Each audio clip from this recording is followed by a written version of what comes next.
C'est un havre de paix, niché au cœur de l'Aubrac avec son plan d'eau de 2 hectares.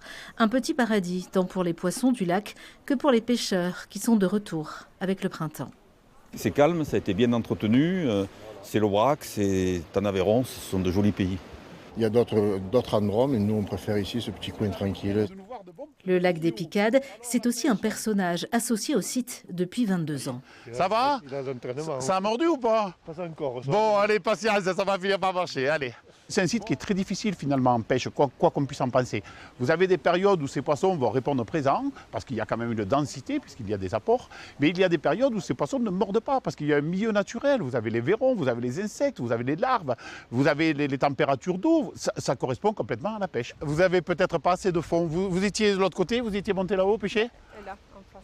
Là-bas, dans le coin, là-bas? Ouais. Eh oui, c'était pas un mauvais coin pourtant. Hein. Ouais. Serge Guillot fait le tour du lac 6 à 7 fois par jour. Embauché depuis l'origine, il connaît le site comme sa poche et peut témoigner de l'évolution des pratiques. Au début, les gens venaient, c'était surtout des mamies ou des mamans qui accompagnaient les petits-enfants, pensaient qu'il y avait une grosse pêcherie sur l'Aubrac en fait. Et les gens venaient et n'arrivaient pas à attraper les poissons, ou très difficilement. Et du coup, ils rentraient dans leur village en disant « mais on n'arrive pas à attraper les poissons, papy, il faut que tu viennes nous aider ». Et du coup, petit à petit, les pêcheurs sont venus aider. Et du coup, maintenant, c'est les pêcheurs qui tiennent le site. Des pêcheurs avertis comme ce retraité. En à peine 1 heure, il a su capturer les 6 truites maximum par personne et peut donc repartir avec son butin. Pour cet autre pêcheur qui initie pour la première fois son petit-fils Léo, l'heure de la transmission est venue.